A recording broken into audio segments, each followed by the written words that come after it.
ಕೆಂಪೇಗೌಡ ಏರ್ಪೋರ್ಟ್ನಲ್ಲಿ 5ನೇ ದಿನವೂ ಪ್ರಯಾಣಿಕರ ಪರದಾಟ ಮುಂದುವರೆದಿದೆ. ಇಂದು ಕೂಡ ಇಂಡಿಗೋ ಫ್ಲೈಟ್ಗಳ ಸಂಚಾರ ಸ್ಥಗಿತಗೊಂಡಿದ್ದು ಏರ್ಪೋರ್ಟ್ನಲ್ಲಿ ಪ್ರಯಾಣಿಕರು ಸಾಲುಗಟ್ಟಿ ನಿಂತಿದ್ದಾರೆ. ಇಂಡಿಗೋ ಕೌಂಟರ್ ಮುಂಭಾಗ ಕ್ಯೂ ಮುಂದುವರೆದಿದೆ.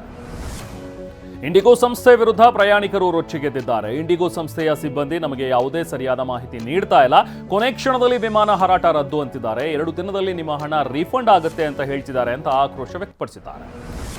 ಇಂಡಿಗೋ ವಿಮಾನ ರದ್ದಾಗಿದ್ದಕ್ಕೆ ವಿದೇಶಿ ಮಹಿಳೆಯೊಬ್ಬರು ಇಂಡಿಗೋ ಕೌಂಟರ್ ಮೇಲೆ ಹತ್ತಿ ಆಕ್ರೋಶ ವ್ಯಕ್ತಪಡಿಸಿದ್ದಾರೆ. ಅಷ್ಟೇ ಅಲ್ಲ, ಇಂಡಿಗೋ ಸಿಬ್ಬಂದಿಗೆ ವಿದೇಶಿ ಮಹಿಳೆಯೊಬ್ಬರು ತೀವ್ರ ತರಾಟೆಗೆ ತೆಗೆದುಕೊಂಡಿದ್ದಾರೆ. ವಿದೇಶಿ ಮಹಿಳೆಯ ಅವತಾರಕ್ಕೆ ಸಿಬ್ಬಂದಿ ಬೆಚ್ಚಿ ಬಿದ್ದಿದ್ದಾರೆ.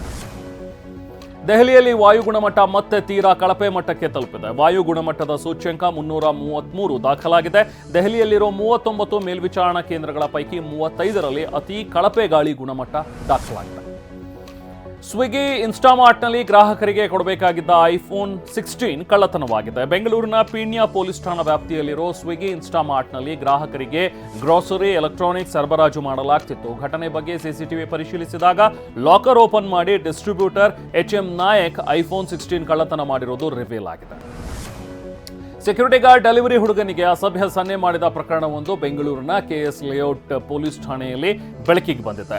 ಬೈಕ್ ಪಾರ್ಕಿಂಗ್ ವಿಚಾರಕ್ಕೆ ಇಬ್ಬರ ನಡುವೆ ವಾಗ್ವಾದ ನಡೆದಿದೆ. ಈ ವೇಳೆ ಕನ್ನಡದಲ್ಲಿ ಮಾತನಾಡಿದ ಡೆಲಿವರಿ ಬಾಯ್ಗೆ ಹಿಂದಿ ಭಾಷೆಯಲ್ಲಿ ಮಾತನಾಡ್ತಾ ಇದ್ದ ಸೆಕ್ಯೂರಿಟಿ ಗಾರ್ಡ್ ಅಸಭ್ಯ ಸನ್ನೆ ಮಾಡಿ ತೋರಿಸಿದ್ದಾನೆ. KS ಲೇಔಟ್ ಠಾಣೆಯಲ್ಲಿ NCR ದಾಖಲಾಗಿದೆ. ಚಾಮರಾಜನಗರ ಜಿಲ್ಲೆ ಗುಂಡ್ಲುಪೇಟೆ ತಾಲೂಕಿನ ಬೆಳವಾಡಿಯಲ್ಲಿ ಬಸವ ಭವನ ಜಟಾಪಟಿ ಸಂಬಂಧ ಅಟ್ರಾಸಿಟಿ ಕೇಸ್ ದಾಖಲಾಗಿದೆ. ಶಿವಬಸಪ್ಪ, ನಂಜಪ್ಪ, ಗವಿಯಪ್ಪ, ಶಂಕರಪ್ಪ, ಗವಿಸ್ವಾಮಿ ಸೇರಿ ಒಟ್ಟು 12 ಮಂದಿ ವಿರುದ್ಧ ಪ್ರಕರಣ ದಾಖಲಾಗಿದೆ. ಎಲ್ಲಾ ಸಮುದಾಯಗಳಿಗೆ ಸೇರಿದ ಗವಿರುದ್ರೇಶ್ವರ ದೇವಾಲಯ ಜಾಗದಲ್ಲಿ ಬಸವ ಭವನ ನಿರ್ಮಾಣ ಪ್ರಶ್ನಿಸಿದ್ದಕ್ಕೆ ಕೊಲೆ ಬೆದರಿಕೆ ಹಾಕಿ ಜಾತಿ ನಿಂದನೆ ಮಾಡಿದ್ದಾರೆ ಅನ್ನೋ ಆರೋಪ ಕೇಳಿಬಂದಿತ್ತು.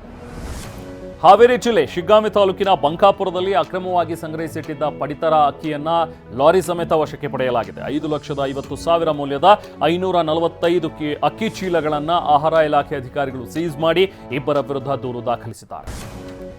ಬೆಂಗಳೂರಿನ ಪರಪ್ಪನಗ್ರಹಾರದ ಜೈಲು ವಾರ್ಡನ್ ರಾಹುಲ್ ಪಾಟೀಲ್ ಬಂಧನವಾಗಿದೆ. ಸಿಗರೆಟ್ ಮತ್ತು ನಿಷೇಧಿತ ಮಾದಕ ವಸ್ತು ಪತ್ತೆ ಹಿನ್ನೆಲೆಯಲ್ಲಿ ಅರೆಸ್ಟ್ ಮಾಡಲಾಗಿದೆ. ಕಾರಾಗೃಹ ಅಧೀಕ್ಷಕ ಪರಮೇಶ್ ದೂರು ಆಧರಿಸಿ ಬಂಧಿಸಲಾಗಿದೆ. KSISFC ಸಿಬ್ಬಂದಿ ತಪಾಸಣೆ ವೇಳೆ ಸಿಗರೆಟ್ ಮಾದಕ ವಸ್ತು ಪತ್ತೆಯಾಗಿತ್ತು. ಮಹೇಶ್ ತಿಮರೋಡಿಗೆ ಮತ್ತೆ ಗಡಿಪಾರು ನೋಟಿಸ್ ನೀಡಲಾಗಿದೆ. ಡಿಸೆಂಬರ್ 8ರಂದು ವಿಚಾರಣೆಗೆ ಹಾಜರಾಗುವಂತೆ ನೋಟಿಸ್ ನೀಡಲಾಗಿದೆ. Puttur AC Stella Varghese notice ನೀಡಿದ್ದಾರೆ. ಈ ಹಿಂದೆ ಮಾನ್ವಿ ತಾಲೂಕಿಗೆ ಗಡಿಪಾರು ಮಾಡಿ ಆದೇಶಿಸಿದ್ರು. ಹೈಕೋರ್ಟ್ ಹೋಗಿ ತಡೆಯಾಜ್ಞೆ ತಂದಿದ್ದ ತಿಮರೋಡಿ ಸೆಕ್ಷನ್ ಸರಿಪಡಿಸಿ ಹೊಸ ಆದೇಶ ನೀಡಲು ಸೂಚಿಸಿತ್ತು. ಹಾಸನ ಜಿಲ್ಲೆಯ ಚನ್ನರಾಯಪಟ್ಟಣ ತಾಲೂಕಿನ ಬೆಲಸಿಂಧ ಶ್ರೀವನದಲ್ಲಿ ರಕ್ತಚಂದನ ಸಾಗಿಸ್ತಾ ಇದ್ದ 3ರನ್ನ ಬಂಧಿಸಲಾಗಿದೆ. ಮೂರ್ತಿ, ನಾಗೇಶ್, ನಂಜುಂಡಪ್ಪ ಎಂಬ 3ರನ್ನ ಬಂಧಿಸಿದ್ದು 20 ಲಕ್ಷಕ್ಕೂ ಹೆಚ್ಚು ಮೌಲ್ಯದ ಗಂಧದ ಮರಗಳ ತುಂಡನ್ನ ಜಪ್ತಿ ಮಾಡಲಾಗಿದೆ. ತಮಿಳುನಾಡಿನ ಡೆಂಕಣಿಕೋಟೆ ಸಮೀಪದ ಅಂಚೆಟ್ಟಿ ಬಳಿ ತಾಯಿಯಿಂದ ಬೇರ್ಪಟ್ಟು ಕೊಳಚೆಗುಂಡಿಗೆ ಬಿದ್ದಂತಹ ಮರಿಯಾನೆಯೊಂದನ್ನು ರಕ್ಷಿಸಲಾಗಿದೆ. 6 ತಿಂಗಳ ಮರಿಯಾನೆ ತಾಯಿಯಿಂದ ಬೇರ್ಪಟ್ಟು ಕಾಡಂಚಿನ ಗ್ರಾಮ ಅಂಚೆಟ್ಟಿ ಬಳಿ ಬಂದಿತ್ತು. ಈ ವೇಳೆ ಕೊಳಚೆ ನೀರು ತುಂಬಿದ್ದ ಗುಂಡಿಗೆ ಆಯತಪ್ಪಿ ಬಿದ್ದಿತ್ತು. ಗ್ರಾಮಸ್ಥರು ಮರಿಯಾನೆ ಬಿದ್ದಿರುವುದನ್ನು ಗಮನಿಸಿ ಅರಣ್ಯ ಇಲಾಖೆಗೆ ಮಾಹಿತಿ ನೀಡಿದ್ರು. ಕೂಡಲೇ ಧಾವಿಸಿದ ಅರಣ್ಯ ಇಲಾಖೆ ಸಿಬ್ಬಂದಿ ಮರಿಯಾನೆಯನ್ನು ರಕ್ಷಿಸಿದ್ದಾರೆ.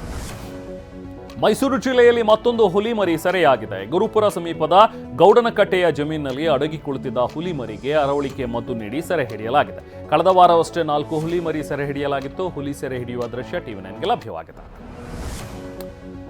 ಮದುವೆಯಾಗಿ 5ನೇ ದಿನವೇ ಸಮಾಂತಾ ಶೂಟಿಂಗ್ ಆರಂಭಿಸಿದ್ದಾರೆ. ಡಿಸೆಂಬರ್ 1ರಂದು ಡೈರೆಕ್ಟರ್ ರಾಜ್ ನಿಡಿಮೂರು ಜೊತೆ ದಾಂಪತ್ಯ ಜೀವನಕ್ಕೆ ಸಮಾಂತಾ ಕಾಲಿಟ್ಟಿದ್ರು.